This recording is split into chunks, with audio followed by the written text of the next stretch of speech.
Alright, what's going on, y'all? This is David Conrad Bach back for another video of the GT Box GT Adventure Tahoe Edition. Today is a recording day of June 4th, 2023. This is actually part 2 of day 3. We are here at the Nevada State Museum. Enjoy. I like this glass sculpture. No, I figured you knew, so I just follow you. This is a 12-pounder from 1835. It is the third of a 12 mountain howitzer ordered by the U.S. Army in 1835.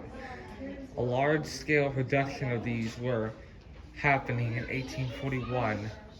They were compact, but they fired exploding shells up to 1,000 yards, though their 4.62-inch diameter bore.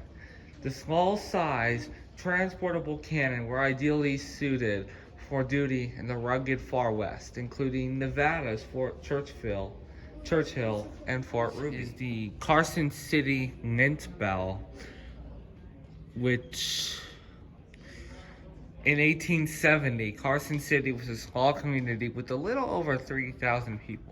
The Mint opened that year, and during its years as coining operations from 1870 to 1893, residents throughout the town could hear the iconic ringing of this bell. Originally placed on the front portico, people came to rely on the bell ringing to check the time. The bell, made by the W.T. Garrett Company of San Francisco, was rung twice a day, and on special occasions, 8:30 a.m. when the business office opened, and at 4:30 p.m. when it closed. Today's museum hours mirrored those original business hours. People could set those watches by the bell 6 days a week, unfortunately not on Sunday. In the 1880s, the bell was moved up on the roof near the cupola, making it easier to access for repairs. And finally, in 1930, the bell was taken down and stored for many years. The historic building was acquired by the state to become the home of the Nevada State Museum in 1939. The bell was returned to its original location on the portico, but after the earthquake retrofit for the building in the early 1990s. It was again taken down for conservation and preservation reasons in 2017 after being on view for 25 years.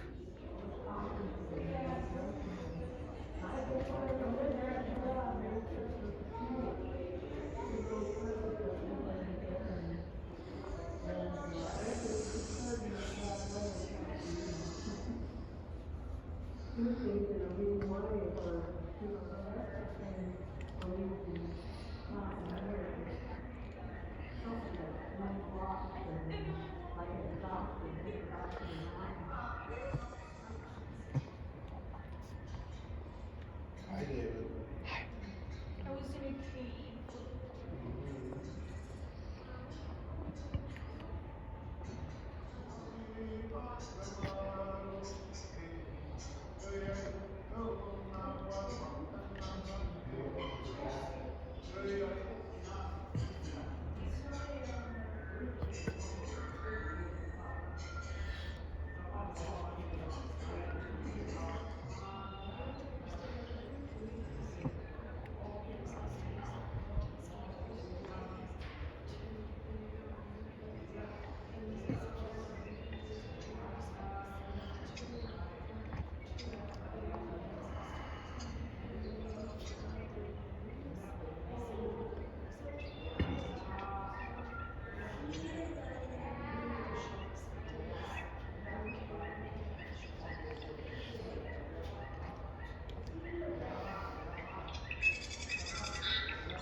Fargo. He was way down.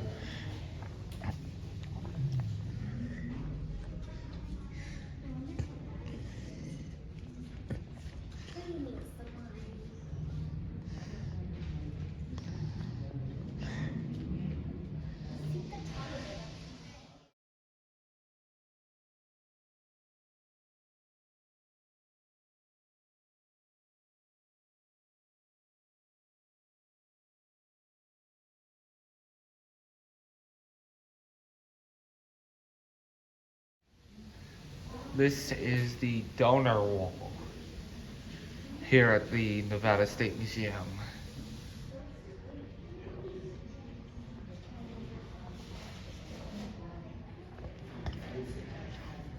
These are slot machines. Very interesting. It says Ice Age Cheetah on display. Same Ice Age. I'm not forgetting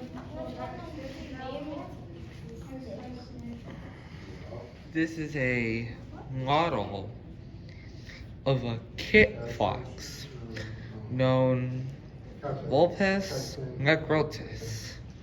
This species has one of the smallest body size of the North American foxes, yet they have the biggest ears. In Nevada, they are common in moderate to low elevation desert habitats that contain shrubs and grasslands. They den in burrows and eat rodents and rabbits. In areas of water scarcity, they survive on the water in their prey. This right here is petrified wood. There's another place we've been to called the Petrified Forest National Park, which is actually in Arizona. It kind of reminds me of this. Have you ever wondered how petrified wood is made? It begins as tree or tree-like vegetation that has been covered by sediment so quickly that it cannot decay. As water flows through the surrounding ground, the original wood is fossilized as it is slowly replaced by silica, calcite, pyrite, and other inorganic materials. The resulting rock can resemble the original wood, often showing details of bark, grain, nuts, cellular structure, and even insect holes. This small log seen here is part of an original collection at this museum. It was found in the mid-1930s at Rainbow Ridge Opal Mine in Humboldt County, Nevada, by Agnes and Percy Train. In addition to the brownish and more common petrified wood, there are also pieces of common opal, which is white, and precious opal, fiery glasses of green, blue, purple, and red. This may look like a typewriter, but it is called the Taxman's calculator.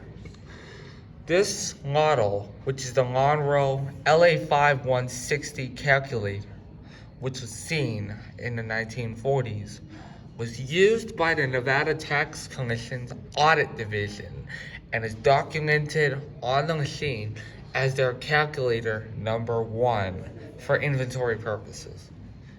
Monroe's Model L was introduced in 1929 as a small-sized, hand-cranked, portable calculator weighing approximately a surprising 7 pounds. The LA, which is automatic, replaced the hand crank with an electric motor. It was introduced in 1930 and weighed a hefty 14 pounds. These calculators were manufactured until 1971. The app on your cell phone far exceeds the capabilities of this early electronic marvel.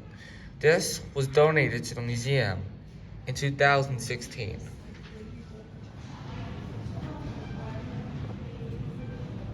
This is tableware. Chinese porcelains.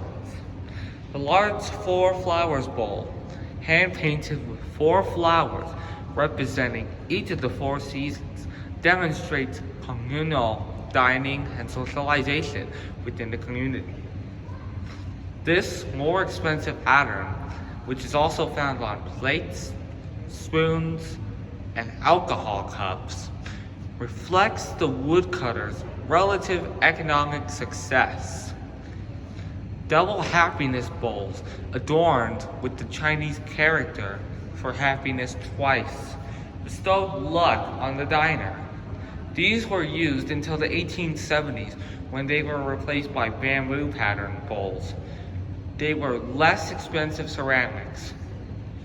The woodcutters also used Western-style tableware. For example, the ironstone gravy boat was made in England between 1869 and 1883. These are used in medicine. In addition to opium, a variety of traditional Chinese herbal medicines formed into small round pellets or as liquid compounds and were contained in distinctive handmade glass vials. They were mistakenly referred to as opium bottles. Euro-American and European patent medicines were also used by the woodcutters. Perry Davis, vegetable painkiller, mainly opium until the 1880s, cured coughs, chills, frostbite, and fever. Andreas Saxlinus was imported between 1863 and the 1920s as a popular laxative and advertised as useful for curing respiratory and circulatory problems, as well as relieving hemorrhoids. Murray and lemon Florida water contain essential oils dissolved in alcohol, and rose water used by men as cologne or women as perfume. Did the Chinese woodcutters splash on Florida water before going to town, or drink it instead, as the makers recommended for internal ills? This is actually a very important rifle called the Seoul Territorial Rifle. Around 1863, the gunsmith C.F. Seoul manufactured a custom rifle in Virginia City, Nevada Territory. Likely the earliest known Nevada manufactured gun in existence. It is also probably one of the last produced on the American frontier, since mass-produced rifles took over the national market after the Civil War. This remarkable rifle is now a prized piece in the museum, thanks to the generosity of Bill Bliss, a donor. The rifle is 47 inches long with a 30-inch barrel. The octagonal barrel is 24.5 millimeters in diameter for .38 caliber. The half stock is one of California walnut. There is also some gold, silver, and pewter embellishment. The top of the barrel between the hanger and the sight is marked Seoul, Virginia, NT.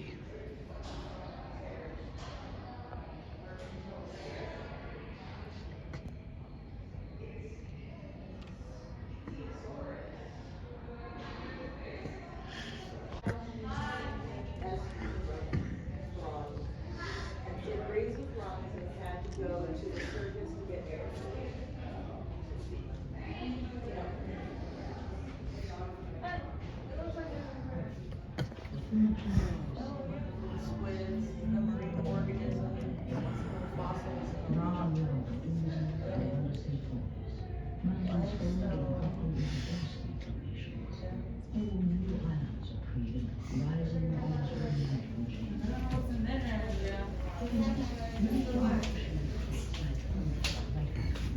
Where you guys going? Yeah. We gotta go see that next. Come here. I see something weird.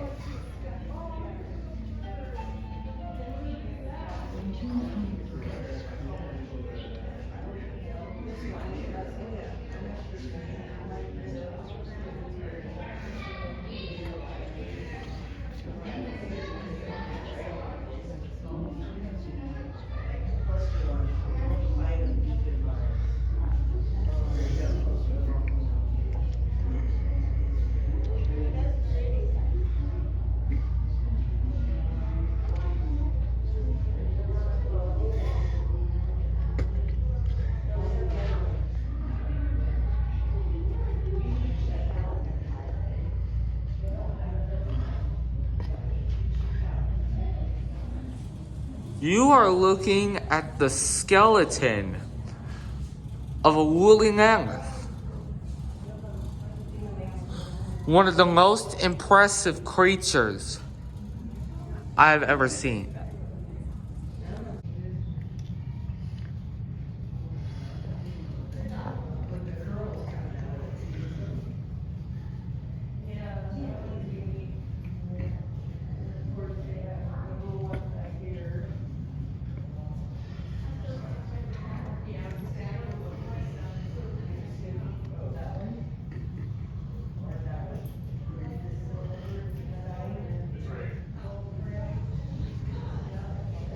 It's cool, huh?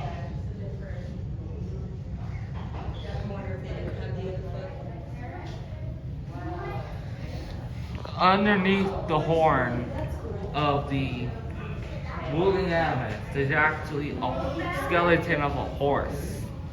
Very impressive. These are ancient metals like copper, cuprite, copper crystals, there's electrum, silver. There's a lot.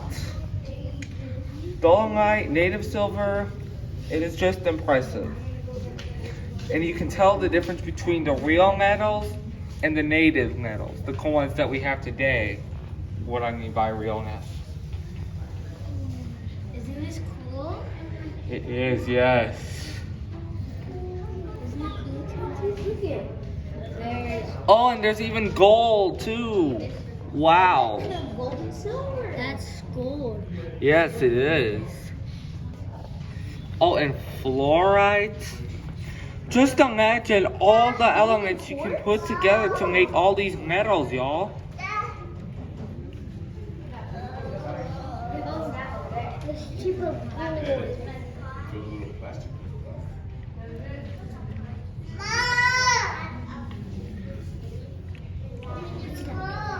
Is this what happens when they Pardon?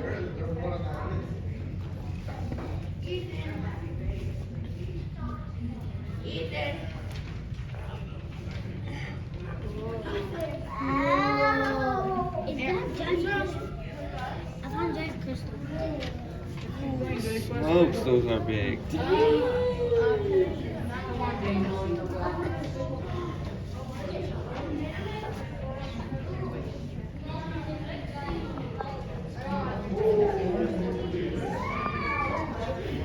And that's the end, y'all.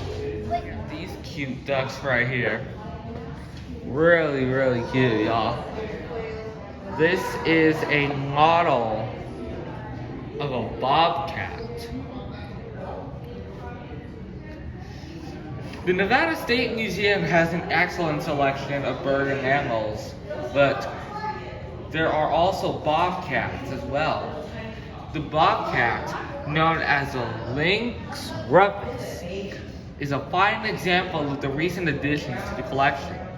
This was donated by the Nevada Department of Wildlife and was prepared by Mr. Sean Shee of Headmaster Guide Service and Taxidermy in Reno. I find its face and body pose very expressive and believable. And that was by George D. Baumgartner, a PhD curator of natural history.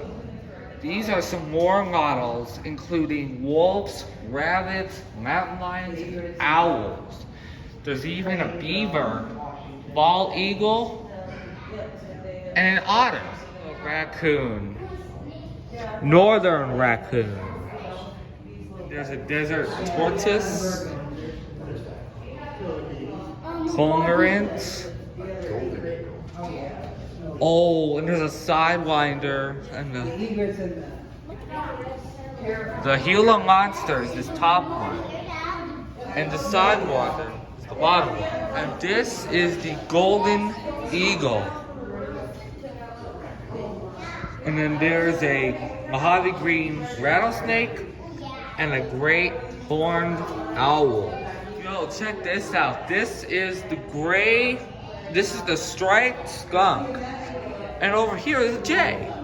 Here's a J. This entire nature gallery was actually dedicated to Carl O. Jacobson, Valberg O. Jacobson, and Peter Jacobson, in grateful recognition of their lasting interest in the museum and their generous contributions towards its development. Y'all, I was stumped by this one. This looks like an actual aquarium with real life fish and stuff. But look, they're not even moving at all. This means that it's just a model. But it's still pretty fooling. Amazing, y'all. Check out the eel over here. The Nevada State Museum actually has a mine which is available for public access. We're checking that out right now. Let's do it. Very quiet down here. There's a mine shaft of the mine carts. Wow. This is a lot like a mine shaft. Let's see what's over here.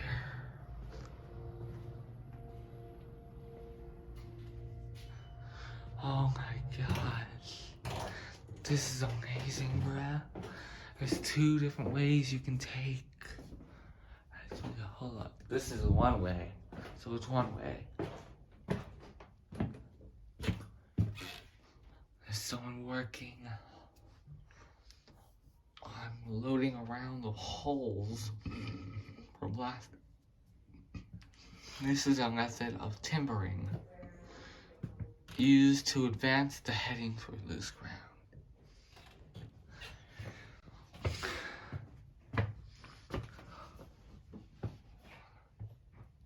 This guy is doing drilling.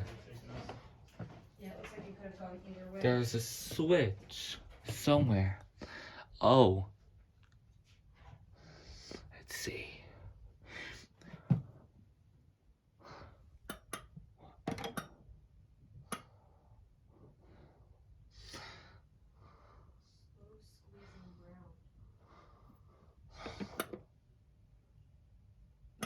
That is weird.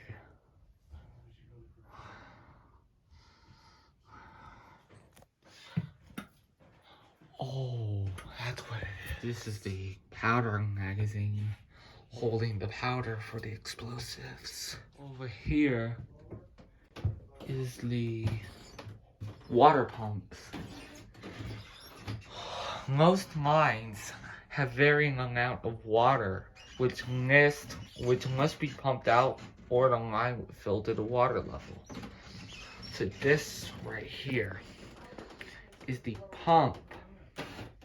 All this is the pump, which is used to pump water out of the mine. I just wanted to tell you all that this hallway that I'm in, I'm almost to this thing right behind me. I'm actually touching it with the back of my head, so I have to duck down. So this is when the miners breaking ore and timbering. Lunchtime. And this is where the shaft and the elevator, and this is the cool down station.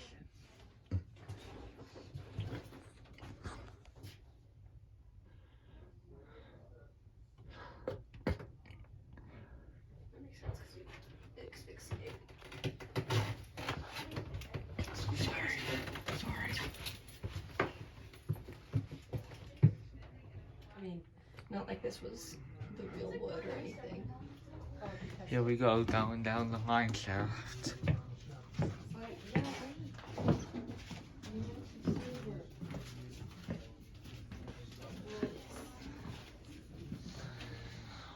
Over here is people working on a rescue apparatus.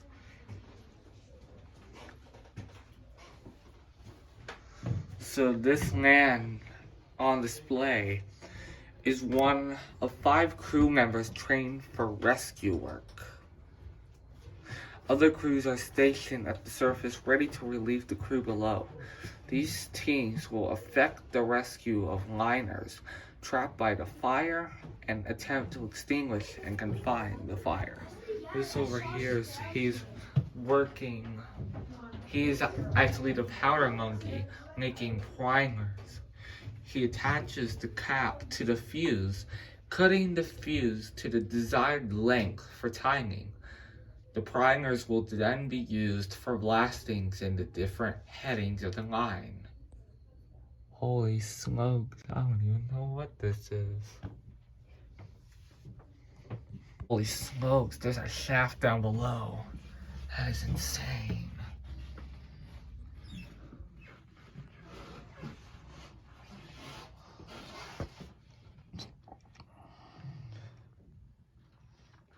This is how the line is set up.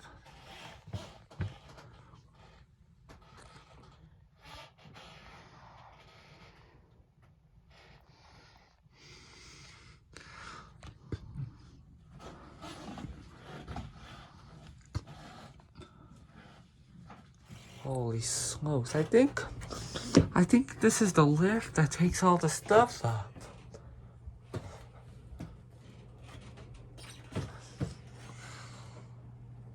Yeah, it's called a skip.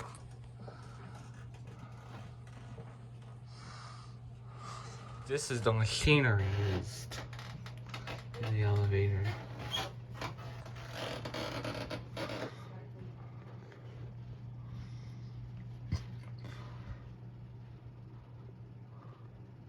Here's more.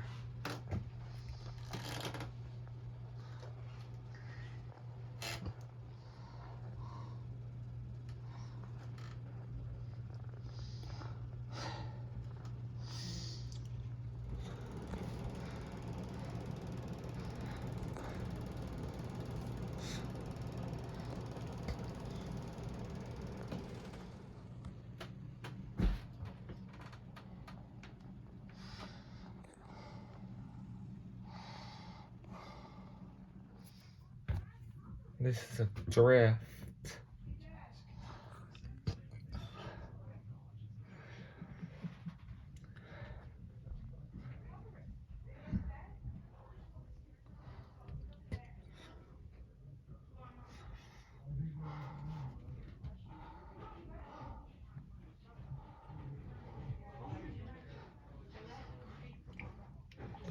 Well, we have done the mine shaft. Over here is a very beautiful model of early settlement here in the back. You can see all the horses. There's houses. Very impressive.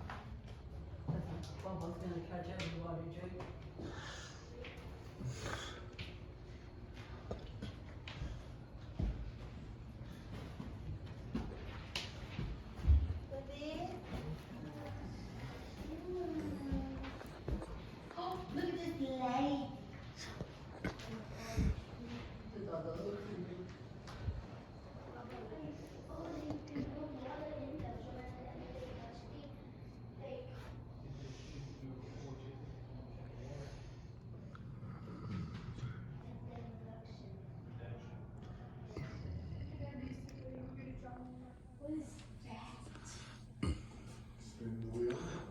This is some old casino stuff. Old stuff that is used in casinos.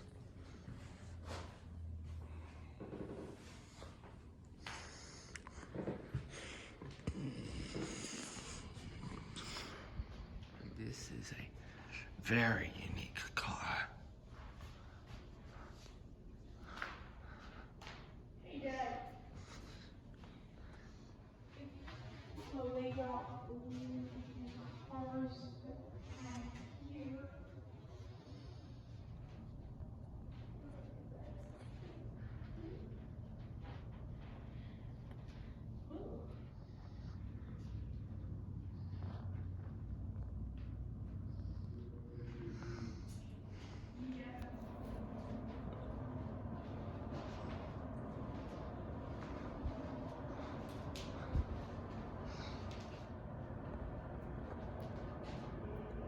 This is the USS Reno.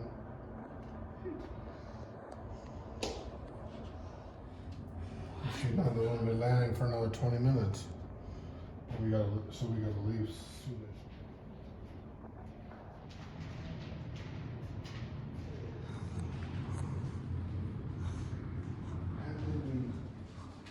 Well, y'all, that's going to do it for today. If you liked the video, please like, subscribe, leave a comment down below. What was your favorite part of this museum? Let me know as well. Stay tuned next week for day 4. That was part 2 of day 3. Peace out.